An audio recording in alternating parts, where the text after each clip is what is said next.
Saya punya prinsip tidak ada yang sulit kalau bersama-sama.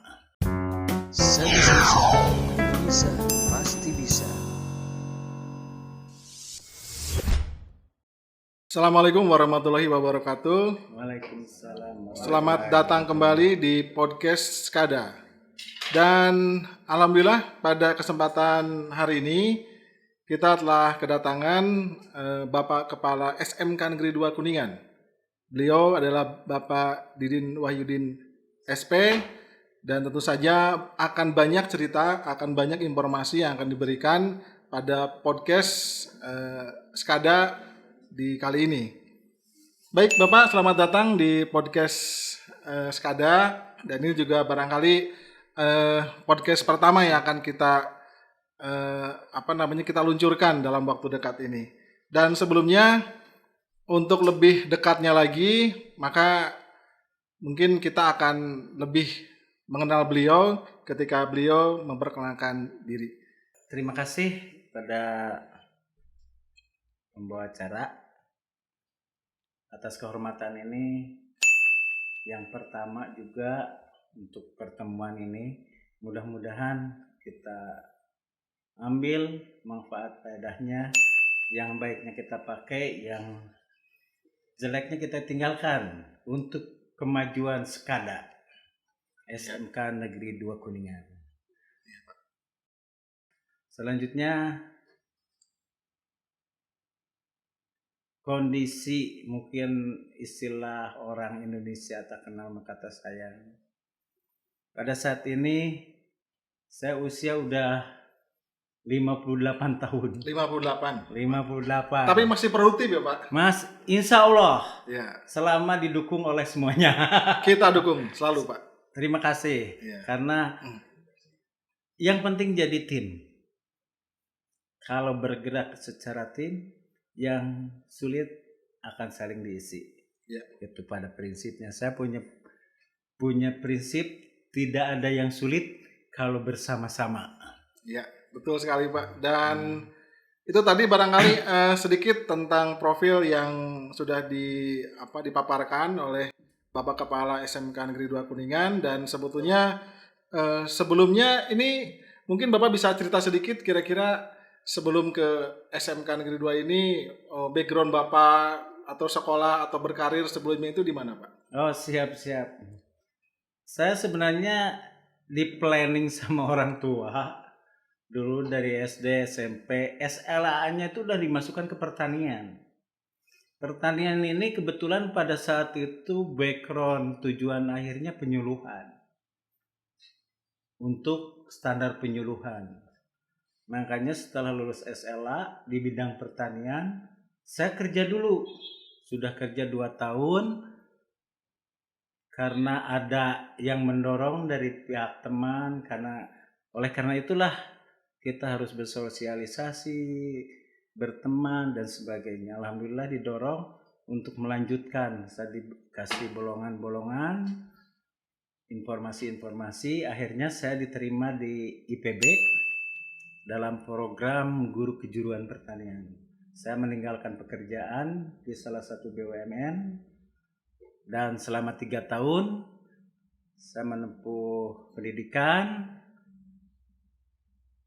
kepertaniannya dari IPB, kependidikannya dari IKIP Jakarta kalau dulu kependidikannya. Dan karena ikatan dinas siap ditempatkan di mana saja, saya ditempatkan di Sumatera Barat nih. Pertama di Sumatera Barat. Iya, lumayan jauh juga. Di Sumatera Barat saya hampir 9 tahun. 9 tahun. 9 tahun itu mulai karir menjadi guru.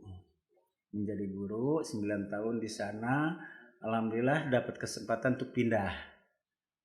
Akhirnya saya pindah karena untuk yang paling dekat dengan ini saya pindahnya ke SMK Pertanian. Yang saat ini jadi SMK Negeri 1 Kuningan. Iya, SMK Negeri 1. Nah, di SMK Negeri 1 Kuningan saya sudah dari 94 sampai 2018.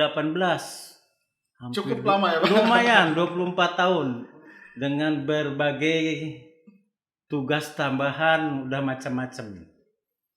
Nah, dari 2018 saya dikasih kepercayaan, bukan kepercayaan ya tugas lah. Kalau seorang ASN harus siap ditempatkan di mana saja. Jadi 2018 saya bertugas di SMK Negeri 1 Cilimus. Ya, lari dari bidang saya yang inti. Di intinya banyak di pertanian.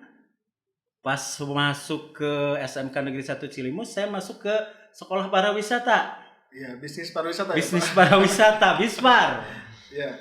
Bispar. Perlu diketahui, saya sarjana S1-nya adalah agribisnis. Agribisnis. Agribisnis ini banyak mengelola tentang bisnisnya. Ternyata di Kuningan karena daerah wisata, Betul. daerah wisata, saya kelola di waktu di pariwisata di sana. Ya, potensi daerah ini saya kembangkan. Iya. Agro wisatanya, agribisnisnya dan sebagainya. Makanya agak-agak cocok mengenai teknik kepariwisataannya, tentang bisnisnya saya punya tim. Betul. Jadi saya alhamdulillah dengan background manajemennya aja saya bisa menyatu. Dan alhamdulillah pada tahun 2020 bulan Juli ya belum selesai di sana programnya, mudah-mudahan dilanjutkan oleh Cilimus. Masuk lagi ya karena ini perintah atasan, saya sendiri nggak tahu mau dikemanakan, akhirnya saya di SMK Negeri 2 Kuningan. Masuk per Juli 2020. Juli 2020 ya, Pak. Ya. Ya. Ternyata tidak jauh dengan Cilimus di sini. Hanya di sini malah lebih lengkap. Ada teknologi ya, Pak? Ada teknologinya. Teknologinya mendukung kepada zaman sekarang itu, zaman teknologi, zaman milenial dan sebagainya. Sehingga wah ini kesempatan nih untuk memadukan dengan zaman teknologi ini, di mana semua saling mendukung, menyatu, sehingga tujuan SMK Negeri 2 Kuningan ini akan ya lebih cepat bergerak lah kalau semua bisa saling kontribusi gitu. Betul. Nah ini Pak, jadi ketika Bapak pertama masuk, kira-kira kesan yang pertama itu bagaimana? Apakah Bapak melihat potensi-potensi yang di sini itu apa saja? Selain tadi ada tambahan teknologi ya Pak. Ya. Nah mungkin dari SDM yang lain juga, mungkin di bidang-bidang yang lain, apakah bisa Bapak tangkap juga potensi atau mungkin kesan ketika pertama bergabung di SMK 2 Kuningan gitu Pak? Ya. Yang paling ini, saya kalau ilmu pendukung itu nomor sekian. Alhamdulillah pada saat masuk saya menyatukan dulu dengan manajemen dan PTK lah, guru dan staf tata usaha. Alhamdulillah bisa berkinerja bersama gitu. Nah dari situ kita buat program sebenarnya secara bertahap dan juga survei lingkungan. Saya survei lingkungan, potensi yang ada di sini kebetulan banyak sekali yang belum bisa dimunculkan, diinikan dan sebagainya. Dengan kolaborasinya alhamdulillah awal pertama masuk nyaman ya Pak?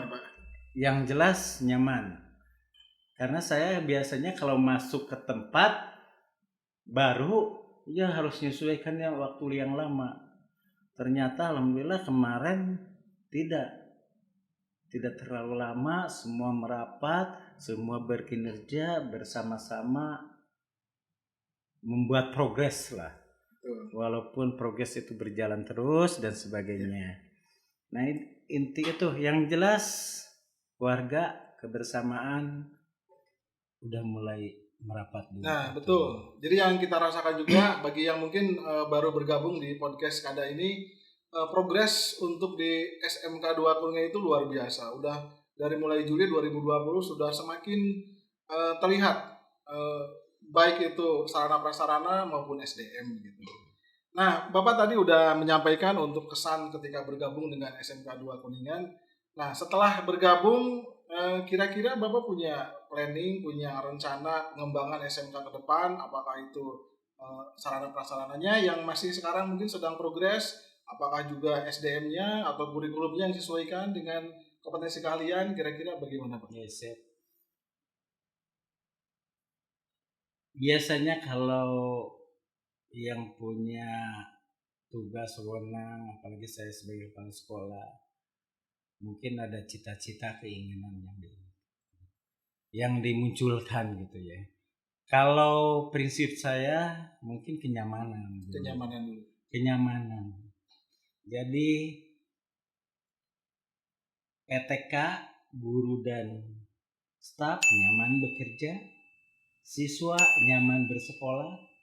Nah, untuk mencapai kenyamanan itu, saya yakin hasil akhirnya akan maksimal. Hasil akhirnya akan maksimal. Di mana produk kita ini kalau sekolah adalah outputnya siswa. Biarlah kita jangan terlalu banyak promosi begini begitu, biar ceritakan sama alumni, sama lulusan, sama yang ada di sini. Biar dia yang bercerita. Kenapa? Kalau orang bisnis punya moto juga, orang bisnis. Kalau Anda puas, beritahu teman Anda. Tapi kalau Anda nggak puas, silahkan beri masukan. Sehingga perbaikan akan ini. Ya. Makanya di situ dari potensi-potensi yang ada, Sanpras, SDM, kurikulum kita satukan sehingga berjalannya bersamaan. Gak usah membuat Sanpras yang muluk-muluk kalau nggak diperlukan. Gak usah SDM dipaksakan untuk bekerja, tapi tidak sesuai dengan kenyamanan itu. Awalnya kan nyaman dulu ya. Terus kurikulum, kita ikuti kurikulum. Karena kurikulum tiap tahun berubah semua. Alhamdulillah saya beberapa bulan malah sudah mulai merapat masukan dan sebagainya. Sehingga beban untuk manajemen lebih ringan dan sebagainya.